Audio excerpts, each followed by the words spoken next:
Welcome back to our channel. അപ്പോൾ ഇന്ന് നമ്മുടെ വീഡിയോ വെച്ചിട്ടുണ്ടെങ്കിൽ ഇത് നമ്മൾ കണ്ണൻ്റെ ബർത്ത്ഡേക്ക് നമ്മൾ ജസ്റ്റ് ഒന്ന് ബ്രൈറ്റണിൽ പോകാൻ വേണ്ടിയിട്ട് പോയ ഒരു വീഡിയോ ആണ് കേട്ടോ. എഡിറ്റ് ചെയ്യാൻ സമയം കിട്ടില്ല. സോ ഇന്ന് നമ്മൾ പെട്ടെന്നൊന്ന് വീഡിയോ എടുക്കുന്നതാണ്. നമ്മൾ പോയപ്പോഴേക്ക് സ്ട്രീറ്റ് എല്ലാം ഓപ്പൺ ആയിരുന്നു. അങ്ങനെ അവിടെ നിന്ന് വഴി നമ്മൾ ട്രെയിൻ സ്റ്റേഷൻ്റെ അടുത്തുള്ള ബസ് സ്റ്റോപ്പിൽ നിന്നിട്ട് ബസ് കയറി നമ്മൾ മുകളിലാണ് കേട്ടോ ഇരുന്നത്. ഫ്രണ്ട് സീറ്റ് നോക്കി പിടിച്ചതാണ്, പക്ഷേ കിട്ടില്ല ഗൈസ്. അവിടെ വേറെ ആൾക്കാരുണ്ടായിരുന്നു. അങ്ങനെ നമ്മൾ നേരെ ബ്രൈറ്റണിലെത്തി. ഫസ്റ്റ് തന്നെ നമ്മൾ പിയറിലോട്ട് പോയി.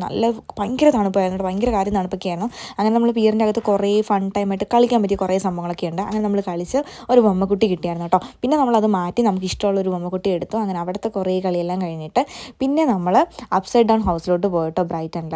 അങ്ങനെ അവിടെ പോയി നല്ല രസമാണ്. ഇത് ഭയങ്കര രസം അങ്ങനെയൊന്നുമല്ല, പക്ഷെ നല്ല നൈസായിട്ട് ഫോട്ടോസ് എടുക്കാൻ പറ്റും നമുക്ക്. അങ്ങനെ ഞാൻ കുറേ ഫോട്ടോസൊക്കെ എടുത്തു. എന്നിട്ട് 2 ഫ്ലോറാണ് കേട്ടോ. അപ്പോൾ നല്ല രസമാണ് കാണാൻ വേണ്ടിയിട്ട്. ഒരാൾക്ക് 7 പൗണ്ട് എങ്ങോട്ടാണ്. നമ്മൾ കുറേ ഫോട്ടോസൊക്കെ എടുത്തപ്പോൾ ഒരു മനസ്സുഖം. അങ്ങനെ അവിടെ നിന്ന് കുറേ ഫോട്ടോസൊക്കെ എടുത്തിട്ട് പിന്നെ നമ്മുടെ ലക്ഷ്യം എന്ന് പറയുന്നത് ഫുഡ് കഴിക്കാനാണല്ലോ.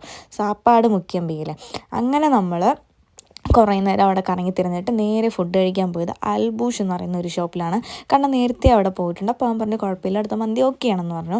അങ്ങനെ നമ്മൾ മന്തി കഴിക്കാൻ വേണ്ടിയിട്ട് പോയി. എനിക്ക് പിന്നെ എന്തെങ്കിലുമൊക്കെ ഒന്ന് കഴിച്ചാൽ മതി. അങ്ങനെ നമ്മളവിടെ പോയിട്ട് മന്തിയും ഷവർമയും ഓർഡർ ചെയ്തു. എൻ്റെ ജീവിതത്തിൽ ഞാൻ കഴിച്ചതിൽ ഏറ്റവും വേഴ്സ്റ്റ് ഷവർമയാണ് കഴിച്ചത്. എനിക്കെന്ന് പറഞ്ഞാൽ ഷവർമ പ്രാന്താണ്, പക്ഷേ അങ്ങനെ ഞാൻ മേടിച്ചതാണ്.